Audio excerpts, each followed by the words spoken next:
మామూలుగానే ఎన్నికల హామీలు, మేనిఫెస్టోను అమలు చేయడంలో చాలా పూర్ రికార్డ్ ఉన్నటువంటి చంద్రబాబు నాయుడు గారు మరోసారి తన రికార్డును తానే తిరగరాసుకుంటూ మొన్న ఎన్నికల్లో ఇచ్చినటువంటి హామీలను అమలు చేయలేము అని దాదాపు డైరెక్ట్‌గానే చెప్పడం ద్వారా ఒకవేళ అమలు చేసినా ఏదో పైపైన అమలు చేస్తాం గానీ మేము చెప్పిన హామీలన్నీ కూడా అంతే లోతుగా అమలు చేయలేము అని చెప్పి ఓపెన్‌గానే చెప్పినటువంటి ముఖ్యమంత్రి తన రికార్డును అంటే ఎన్నికల హామీ మేనిఫెస్టో అమలు చేయలేని తన రికార్డును తానే తిరిగి లిఖించుకుంటూ అటు మాజీ ముఖ్యమంత్రి వైసీపీ అధినేత వైఎస్ జగన్మోహన్ రెడ్డి గారి చేతికి ఒక బ్రహ్మాస్త్రాన్ని అందించారు.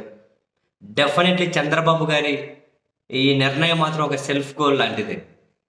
ఎందుకని ఏ చిన్న పిల్లోని అడిగినా చెబుతారు, కరోనా లాంటి కష్టకాలంలో కూడా జగన్మోహన్ రెడ్డి గారు ఏ మేనిఫెస్టోలో ఇచ్చిన హామీ నుంచి కూడా దూరం పోలేదు, పైపెచ్చు ఆయన చెప్పనివి కూడా చేశారు అని. ఆసుపత్రులు, స్కూళ్ళు, పోర్టులు ఇటువంటి డెవలప్మెంట్ గురించే కాదు, మెడికల్ కాలేజీల దగ్గర ఈ డెవలప్మెంటే కాదు, ప్రజలకు తానిచ్చిన ప్రతి హామీ అమలు చేశారు. గత ప్రభుత్వం మీద అబండాలేలా, అయ్యో రాష్ట్ర ఆర్థిక పరిస్థితి బాగోలేదు అని చెప్పి బేలతనాన్ని ప్రదర్శించలా, ఏమీ చేయలే, ప్రతిదీ అమలు చేశారు.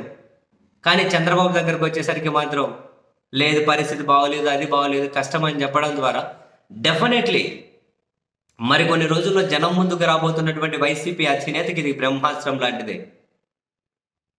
డెఫినెట్లీ ప్రజల నుంచి ప్రశ్నలు అయితే వస్తాయిగా, మరి చంద్రబాబు గారు ఎందుకు మాట ఇచ్చారు? రాష్ట్ర ఆర్థిక పరిస్థితి ఎలా ఉండేది? అన్ని సంవత్సరాలు ముఖ్యమంత్రిగా పనిచేసిన ఆయనకు తెలియదా? ఆయన చెప్పిన దాని ప్రకారం 14 లక్షల కోట్ల అప్పు అన్నారు, ఇప్పుడు లేదుగా అంత, అది అబద్ధమేగా. 14 లక్షల కోట్లు అప్పు ఉంది అని చెప్పిన చంద్రబాబు అన్ని హామీలు ఇచ్చారు, అందులో సగం అప్పు కూడా లేని పరిస్థితుల్లో ఆ హామీలు ఎందుకు అమలు చేయరు అన్న ప్రశ్నకు చంద్రబాబు గారి టీం నుండి సమాధానం ఉంటుందా? జగన్ పూర్తిగా సర్వనాశనం చేశారు అన్న వీళ్ళ మాటే నిజమైతే అదే పవర్ పాయింట్ ప్రజెంటేషన్ వేసి చంద్రబాబు గారు తన ఇంతకుముందు చంద్రబాబు గారి హయాంలో పెరిగిన అప్పుల శాతం అంతా, జగన్ గారి హయాంలో పెరిగిన అప్పుల శాతం ఎంత, ఇప్పుడు చంద్రబాబు గారి 7 నెలల కాలంలో పెరిగిన అప్పుల శాతం ఎంత, ఒక పవర్ పాయింట్ ప్రజెంటేషన్ వేసి వివరించగలుగుతారా? అసెంబ్లీలోనే చెప్పేశారు అప్పుల పర్సెంటేజ్ ఏంటి అని. సో జగన్ గారి హయాంలో అప్పుల పర్సెంటేజ్ తక్కువే అనేది ఓపెన్గా అందరికీ తెలిసిన ఫ్యాక్టే. మరి ఏ విధంగా చూసినా కూడా చంద్రబాబు నాయుడు గారు ప్రజల వ్యూ పాయింట్లో మోసం చేసినట్లే. అమలు చేయలేనప్పుడు ఎందుకు ఇచ్చారు? హామీలు ఎందుకు ఇచ్చారు? ఇప్పుడు చంద్రబాబు గారి సెల్ఫ్ గోల్ ఎందుకు చేసుకున్నారంటే హామీల అమలు కోసం ప్రజల నుంచి, ప్రతిపక్ష పార్టీ నుంచి ఒత్తిడి వస్తూ ఉంది కదా.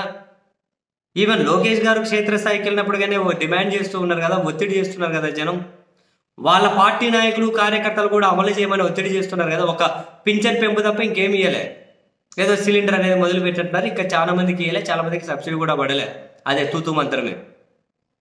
మరి ఆ ప్రెజర్ నుంచి తప్పించుకునేకి ప్రజలను ప్రిపేర్ చేస్తున్నారేమో చంద్రబాబు గారు. జగన్ గారి వల్ల ఇవ్వలేకపోతున్నామని జనం నమ్మే పరిస్థితి ఉండదు. జనానికి అవన్నీ అవసరం లేదు. ఇంతకుముందు వాళ్ళు ఇచ్చారా ఇవ్వలేదా అని మీరు మాటిచ్చి మాట మీద నిలబడలేదు అన్న నిజమైతే జనానికి తెలుస్తుంది కదా. జనానికి తెలియకపోతే ఇప్పుడు జగన్మోహన్ రెడ్డి గారి చేతిలో మీరే బ్రహ్మాస్త్రం పెట్టారుగా, ఆయన జనంలోకి వెళ్తారుగా. ఇప్పటి వరకు ఆయన ముఖ్యమంత్రి అయిన 8 నెలల కాలంలో ప్రజలకు ఏమేమి వచ్చాయో మొత్తం లిస్టు రెడీ చేసి పంచుతూ పోతారు ఆయన. మీరు చూడండి వైసీపీ అధినేత. మరి చంద్రబాబు గారు 8 నెలల హయాంలో ఏమొచ్చాయో చూపిమంటారు, ఎందుకు మాట తప్పారని అడుగుతారు.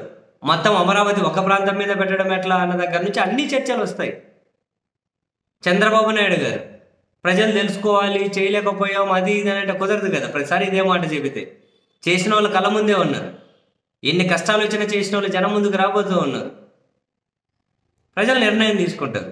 బట్ ప్రజల్లోకి రావడం కోసం జగన్ రెడీ అవుతున్న క్రమంలో చంద్రబాబు గారు అయితే ఒక బ్రహ్మాస్త్రాన్ని చేతిలో పెట్టినట్లే. అంటే ఇప్పుడు ఆయన ఏదైనా కనుక పథకం పైన అమలు చేసినా చేయలేనని ముందే చెప్పి ఏదో అట్లా తూతూ మంత్రంగా నలుగురికి ఇస్తున్నాడన్న విమర్శగానే తను ఎదుర్కొంటారు.